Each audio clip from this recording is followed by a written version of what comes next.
Täna näitan teile siis, kuidas lahendada PR10 ülesannet Files. Ülesande eesmärk on siis teha sissejuhatus sellesse, et kuidas Pythonis erinevad faili operatsioonid töötavad. Peamiselt siis see, et kuidas sisse lugeda faili, kuidas faili välja kirjutada midagi ja siis teeme tutvust ka CSV failidega ehk comma separated values failiga. Ülesande failid, nagu alati, on FileKitis on siin olemas ja all on meil ka mall. Ehk siis PR10 files.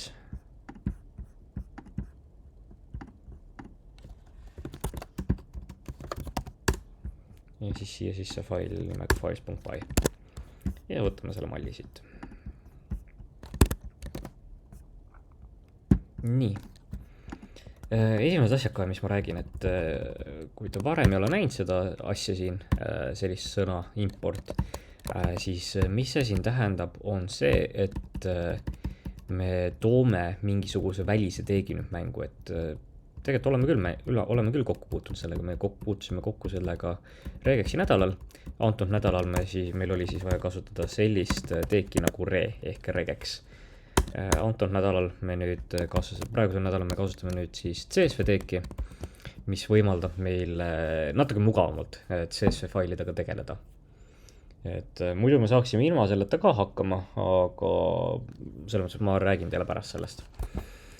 Aga hüppamegi kohe ülesandesse sisse.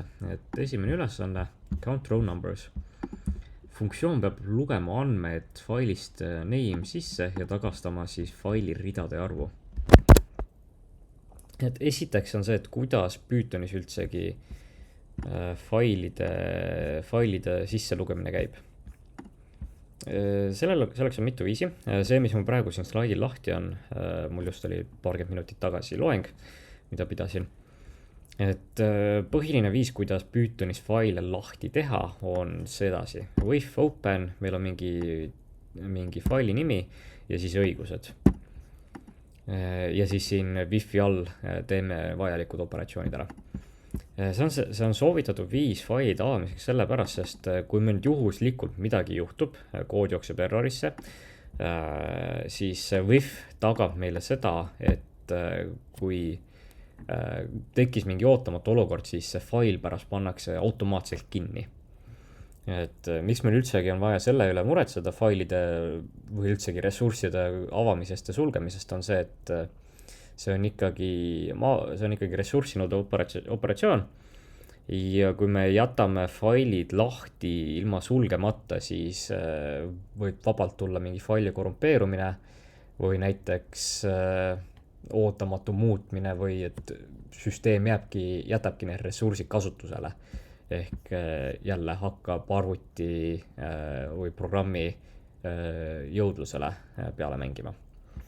Et siis sellepärast kasutame seda with openit, ta tagab meile siis selle faili automaatse sulgemise. Meil on teine viis ka, ehk siis me lihtsalt ütleme, et file võrdub open, loeme andmed sisse, aga nüüd siin on tähtis, et me peame pärast ise käsitsi sulgema faili. Ja selle jaoks, kui me tahame seda teed pidi minna, siis me võiksime kasutada midagi sellist nagu try except'i, kus me avame faili, loeme andmed sisse ja teeme mingid operatsioonid läbi. Kui mingi error juhtub, siis siin except'i all me käsitleme seda ja siis lõpus on meil selline finali plokk, mis pannakse tööle siis, kui kumba nendest asjadest juhtub, pannakse finali tööle ja siin finali sees me paneme selle faili kinni. Aga lihtsuse mõttes jätkame sellega, ehk with open. Et siis mis meil oli? Meil öeldi siin, et peab lugema andmed failist name ja tagastama faili ridade arvu, ehk see peaks meil olema midagi sellist, et with open, faili nimi on meil ette antud ja nüüd on see, mis õigusi me peame kasutama. Meil open text mode oleks vaja R, et faili sisse lugeda. File, return. Ja nüüd on see, et kuidas me saame failist read kätte.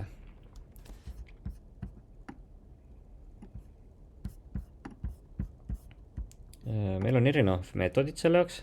Read loeb meil terve faili sisse, readline loeb meil soovitud faili sisse ja readlines siis loeb meil kõik failid sisse ja ma ütleks, et meil oleks praegu tundumisti seda vaja, readlines'i. Ehk siis lines võrdub file.readlines. Ta annab meile siis listi ja mida me saame teha, me saame lihtsalt tagastada return len lines. Sedasi peaksime kõik reanumbrid kätte saama, reaarvud. Nüüd järgmine funktsioon, find last row. Funktsioon peab lugema andmed failist name ja tagastama viimase rea. Siin me saame sarnast asja kasutada, et võtame oma selle uuesti. Ja siin len lines'i asemel me lihtsalt teeme lines :-1 ehk siis võtame kõige viimase rea, mis meil on olemas. Nii, järgmisena on meil siis meetod, kus mul see mingi error siia sisse tuleb? Inconsistent tab usage. Okei, korras. Nii, append to file. Funktsioon saab parameetriks mingi faili nime ja siis mingi sõnumi ja me tahame nüüd selle sõnumi sinna faili lisada sedasi, et olemasoleva faili sisu jääb alles. Nüüd siin on, me peame jälle seda with open'it kasutama, aga siin on nüüd erinevus. Et kui R tähendab meil read'i, siis write peaks ju ilmtingimisi kaksisve tähendama. Selline õigus täitsa eksisteerib, aga nüüd siin on selline eritingimus, võtan kas siin abitekstis ka öeldakse seda, et siin on meil erinevad need permissioni tasemed, mis meil on võimalik. Et mis meil on? R ehk open for reading ehk avame faili lugemiseks. Kaksisve open for writing ehk ja siin ta kustutab nii-öelda vana faili ära või kustutab vana sisu ära failist ja alustab värskelt lehelt. X ehk me loome selle faili ja siis avame selle avamiseks. A on see, et me avame selle faili kirjutamiseks ja sedasi, et me saaksime siis faili lõppu asju lisada. Ja siis meil on veel paar erinevat viisi veel. Open this file for update, see on huvitav. Ja siis me saame veel igasuguseid kombosid ka teha. Aga mulle tundub, et siin meil oleks seda A-d vaja, sest kui ülesande nõuab, et me peame appendima ehk faili lõppu lisama, siis meil see permission peaks siin A olema. Sedasi, ja siis kuidas faili kirjutada, meil on selline meetod olemas nagu write ja siis message. Meil on teine viis ka veel olemas, et kui meil on mitu rida, mida me tahame kirjutada, siis meil on olemas write lines. Näiteks paneme siin sedasi message. Tal vist mingit muid asju ei ole, lihtsalt soovitusel. Aga siin on nüüd see, et ta kirjutab kõik read sinna faili selle write lines'iga, aga ta neid reavahetusmärke ise ei kirjuta, ehk siis selle eest peame me ise vastutama ehk igale reale selle langeva kriipsu n-i kirjutama. Aga kuna meil on siin ainult ülesandeks üks rida kirjutada, siis jääme selle write'i juurde, et ma lihtsalt näitasin seda, et see write lines ka eksisteerib. Nii, järgmisena read CSV file ehk loeme siis comma separated value faili sisse ja siis prindime iga rea välja. Näitan kohe ära, mis see CSV file on. Ehk siis comma separated values file, ta on siis meil plain text file ehk puhas teksti file. Ja ta teeb eriliseks see, et tal on mingisugune kindel struktuur ja see kindel struktuur tagab meile seda, et ta tekitab meile sellise andmestiku, mis võib vabalt meenutada nagu mingit Exceli tabelit. Muidugi ta on väga hea viis, kuidas igasuguseid andmeid välja saata või sisse lugeda. Struktuur sellel failil on umbes selline, et esimene rida reeglina võiks olla veergude nimed. Ja siis iga järgnev rida on siis mingi andmerida. aga seda esimese rea reeglit otseselt ei pea olema, et kui ei ole vaja, siis sa ei pea tegema seda, aga soovituslik oleks ikkagi, et esimene rida võiks alati see veergude rida olla. Nii, ja noh, natuke puhtam näide oleks siis, et meil on mingi name, mingi osakond ja mis kuul inimene sündinud on. See ongi nimi, osakond ja kuu.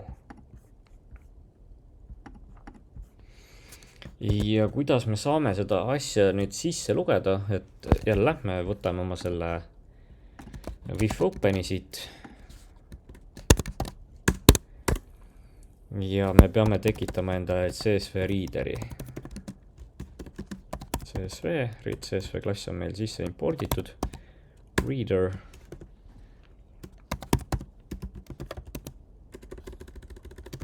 Mis edasi?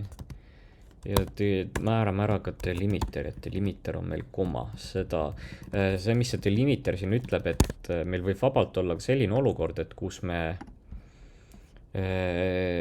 meil tuleb välja, et me ei saa koma kasutada andmete eraldajana. Noh, näiteks, et siin on see, et meil on defineeritud ära 3 veergu, nimi, aadress ja mis kuupäeval liituti. Aga nüüd siin on näha, et meil on nimi olemas, siis meil on aadress ja siin on veel siin tekib nüüd koma, see peaks olema posti indeks. Aga kuna see on komaga eraldatud, siis ta loeb selle neljandaks veeruks või noh, see läheb selle 3. veeru alla ja siis see kuupäev oleks määramata veeru all. Ehk siis sellise asja vältimiseks meil on igasugused erinevad parameetrid, mis me saame nendel readeritel üle kirjutada, et näiteks kui me kirjutame delimiteri üle, ütleme, et ei ole koma, vaid on semikoolon, siis iga see siin muutub semikooloniks, see koma ka siin muutub semikooloniks, aga see koma jääb alles, sest see on meil andmestiku osa, või teine variant, me kasutame seda quote carry, ütleme, et määra iga nagu andmeväli läheb siis jutumärkide vahele, ehk John Smith on jutumärkide vahel, terve see aadress on jutumärkide vahel ja see Jan 4 on ka jutumärkide vahel. Aga noh, praegu need andmed, millega me siin ülesandes tegeleme, on meil siin on komadega, et siin meil seda probleemi otseselt ei teki. Ehk võime jätta selle delimiteri koma peale. Ja mida see CSV reader teeb? Nagu näha, ta meile mingid erilisi meetodi ei anna, ehk mida me saame teha. Me siin saame siis for loopiga ikkagi üle käia, ehk for row in CSV reader. Print row, paneme tööle ka vahepeal asjad.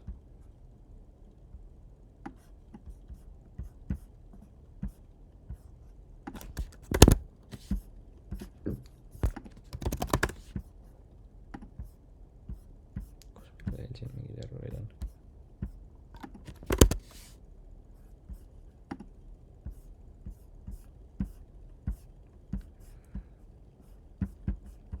Nii, ja kuidas see siiani töötavad. Nüüd on siin see CSV fail, et nagu näha, mida see CSV reader teeb, ta sisuliselt loeb meil kõik need read välja, mis meil CSV failis on, ja ta tagastab meile nüüd need listina. Et nagu näha, meil see expected output on list, actual on ka list, ja siis mis meil on, et esimene rida on meil siis need veergude nimetused, ja siis ülejäänud 2 rida on meil andmed. Muidugi teine nagu viis, kuidas seda readerit teha, on see, et me saame kasutada ka sellist asja nagu CSV dict reader.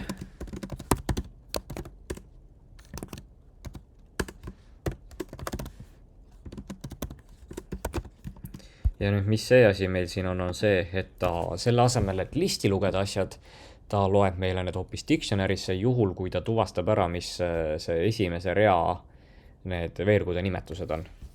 Ehk siis selle asemel, et kui me tahame neid andmeid nüüd välja võtta, peaksime neid listi indeksit teama, siis me saame lihtsalt küsida selle võtme järgi, ehk mis on näiteks inimese nimi, mis on inimese vanus, linn ja nii edasi. Et see on selline teine mugav viis, kuidas seda asja teha. Nii, aga liigume järgmise juurde. Write list to file. funktsiooni parameetriks on fail ja siis mingi list, faili nimi ja list. Ja siis me loome uue faili nimega uue faili ja paneme selle listi sinna sisse. Nii.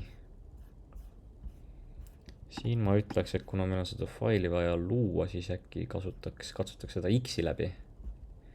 Ehk siis write list of file, with open, file name, permissioniks võiksime kasutada siis omal seda,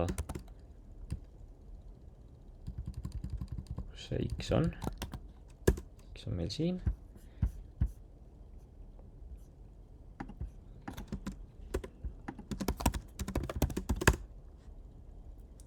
Ja siis mis me teeme, me lihtsalt kirjutame kõik read omal sinna faili. Katsetame korra sedasi, file.writeLines, ls, anname selle listi sisse, vaatame, kas ta teeb nii, nagu me tahame.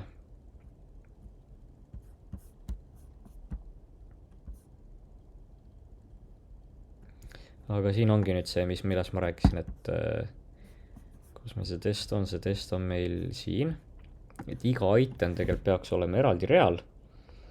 Aga nüüd probleem on meil see, et jah, me saame selle writeLines'iga need asjad ära teha, aga ta ei tee neid reavahetusi. Ehk siis vaatame korra, kas me saame kuidagi muuta seda. Kas see writeLines midagi sisse ka võtab.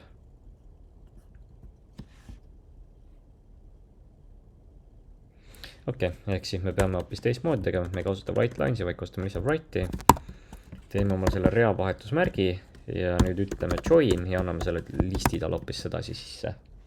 Ehk mis siin toimub on see, et ta lihtsalt paneb nüüd iga elemendi vahele selle reavahetusmärgi ja teeb meil listisõnaks.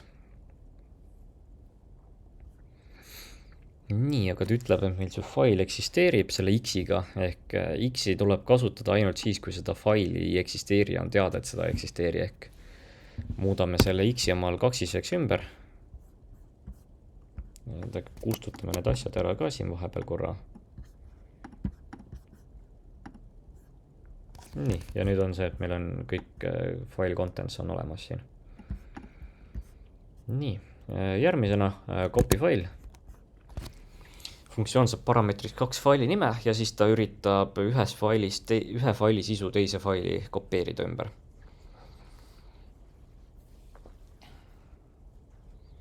Nii. Copy file, võtame siis siin with open, source file name, read, source. Ja nüüd mida me saame teha, me saame siia koma panna, me saame teise open'i veel teha.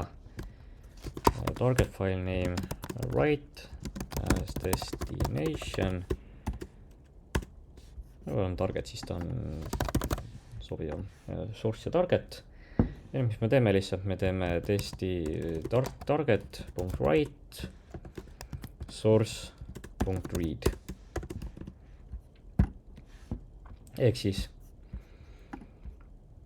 Ehk siis loeme andmed sisse ja kirjutame need siis välja teise faili.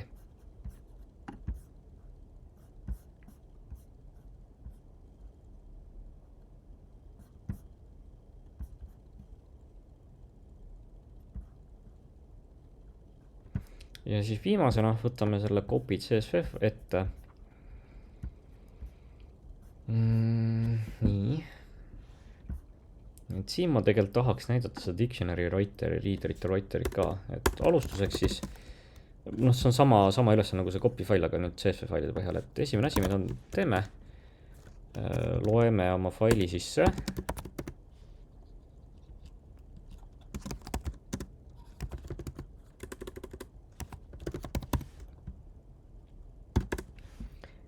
Ja mida me teeme siis omal reader võrdub csv.dictReader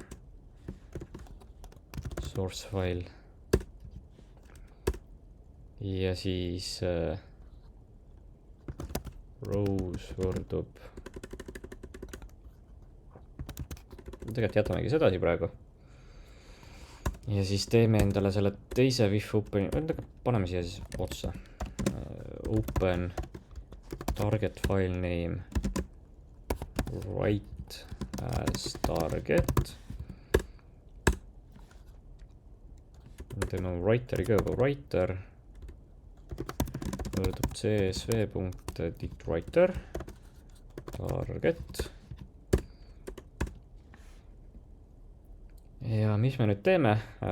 Esiteks ütleme ära writerile, et writer.writeHeader. Header on meil siis veergude nimetuste rida ehk kõige esimene rida. Selle siia me lihtsalt ütleme reader. Ta peaks meil dictionary olema.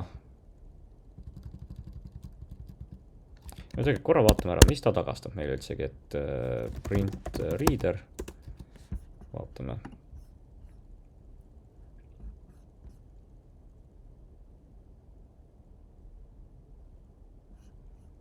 Field names on puudu, okei. Siis teeme sedasi. Paneme korra tööle, vaatame, mis ta meile annab. Dict reader. Ja kui me dict reader punkt field names, aha. Okei, siis me saame nii teha hoopis.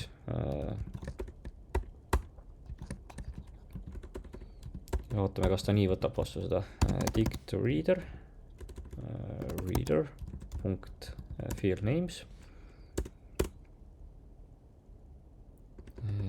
Mis ta meile annab? Ma tahan esiteks näha, kas see reader üldsegi tuvastas ära mul need field name'id. Field names. Sai mul need kätte, väga hea. Ja nüüd me peame lihtsalt need andmed omal üle kopima kuidagi. Print, vaatan korra, mis ta veel on. Reader.field names, line number, rest väl.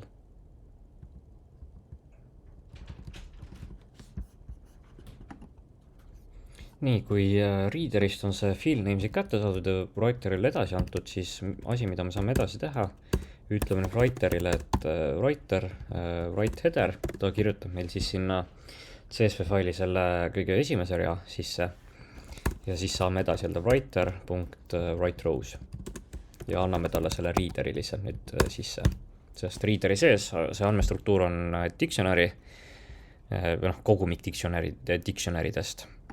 Ja siis me saame selle talle lihtsalt edasi hõlpsalt anda. Paneme faili tööle. Ja contents of the copied CSV fail täitsa korras. Nii, aga pushime need asjad üles.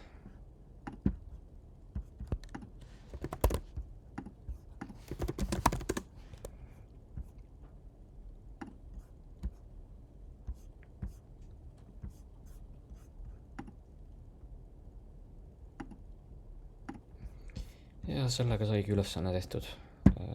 Kui on küsimusi, võib julgelt Discordi kirjutada, tulge külastage praktikume ja tänan kuulamast.